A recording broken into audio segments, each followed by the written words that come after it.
नमस्कार शेतकरी मित्रांनो, 8,331 शेतकऱ्यांना महावितरणचे कोटेशन. लाभार्थी हिस्सा भरला तरच मिळणार सौर कृषी पंप. सविस्तर अपडेट जाणून घेण्यासाठी मित्रांनो व्हिडिओ हा शेवटपर्यंत नक्की पहा.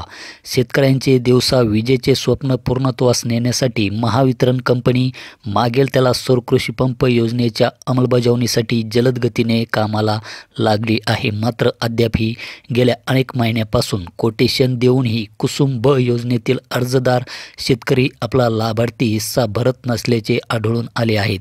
लातूर परिमंडळातील 39,634 तर लातूर जिल्ह्यातील 8,331 शेतकऱ्यांना महावितरणने कोटेशन पाठवले आहेत. 2 महिन्याच्या वर कालावधी ओलांडला तरीही लाभार्थी रक्कम भरले नसल्याचे दिसून येत आहे. अर्जदारांची वाढती संख्या पाहता अर्जदारांनी आपल्या वाटेची रक्कम त्वरित न भरल्यास अर्ज रद्द होऊ शकतो. त्यामुळे कोटेशन मिळालेल्या शेतकऱ्यांनी त्वरित रक्कम भरावी असे आवाहन महावितरणच्या वतीने करण्यात आले आहे. शेतकऱ्यांना सिंचनाच्या बाबतीत स्वतंत्र करणारी आणि त्यांना दिवसा सिंचनाची सुविधा उपलब्ध करणारी ही योजना प्राधान्याने राबविण्यासाठी महावितरणने कंबर कसली आहे. लातूर परिमंडळात कुसुम ब योजनेमधील 68,309 प्राप्त अर्जदारापैकी 39,634 अर्जदार शेतकऱ्यांना कोटेशन पाठवण्यात आले आहेत. यामध्ये लातूर जिल्ह्यातील 8,331 शेतकऱ्यांचा समावेश आहे. मात्र अद्यापही यापैकी एकाही शेतकऱ्याने आपल्या लाभार्थी हिस्सेची रक्कम भरलेली नाही. मागेल त्याला सौर कृषी पंप योजनेसाठी मोठ्या प्रमाणावर अर्जदार शेतकऱ्यांची संख्या वाढत आहे. त्यामुळे कोटेशन पाठवूनही अद्याप लाभार्थी वाटा न भरल्यामुळे अर्ज रद्द करण्याची प्रक्रिया राबविण्यात येणार असून जे शेतकरी त्वरित लाभार्थी हिस्सा भरतील त्यांनाच प्राधान्याने सौर कृषी पंपाचे वाटप केले जाणार आहे, असे लातूर परिमंडळाचे मुख्य अभियंता यांनी सांगितले आहे. त्यामुळे कोटेशन प्राप्त शेतकऱ्यांनी विनाविलंब कोटेशनचा भरणा करावा. राज्य सरकारने राज्यात 10.5 लाख सौर कृषी पंप बसविण्याचे उद्दिष्ट ठेवले आहे.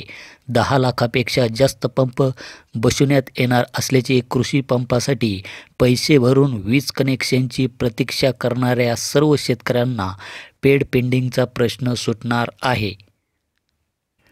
तर मित्रांनो, ज्या शेतकऱ्यांनी महावितरणकडे कोटेशन फाडून मागेल त्याला सौर कृषी पंप योजनेमध्ये अर्ज केलेला आहे, परंतु अद्यापही त्यांनी पैशाचा भरणा केलेला नसेल तर त्यांनी त्वरित आपला पैशाचा भरणा हा करून घ्यावा.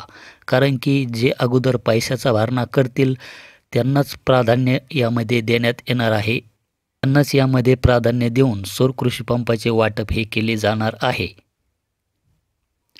तर ज्या शेतकऱ्यांनी कोटेशन भरलेले नाही आणि त्यांनी मागेल त्याला सौर कृषी पंप योजनेमध्ये अर्ज केलेला आहे, तर अशा शेतकऱ्यांनी आपला पैशाचा भरणा हा कधी पण केला तरी चालतो. तर त्याची काही तारीख अद्याप देण्यात आलेली नाही. त्यामुळे आपण कधी पण आपला जो काही पैशाचा भरणा आहे हा पैशाचा भरणा करू शकतात. परंतु जोपर्यंत आपण पैशाचा भरणा करणार नाही तोपर्यंत आपला फॉर्म A1 ड्राफ्टमध्येच असणार आहे. त्यावर कसली प्रक्रिया होणार नाही. आणि जो लाभार्थी अगोदर पैशाचा भरणा करेल तर त्यांना पण यामध्ये प्राधान्याने सौर कृषी पंपाचे वाटप हे केले जाणार आहे. तर हे होतं एक सोलारच्या बाबतीत आपल्यासाठी एक महत्त्वाचं असं एक अपडेट. अशाच प्रकारच्या अपडेटसाठी आपल्या चॅनलला सबस्क्राईब करून ठेवा. धन्यवाद.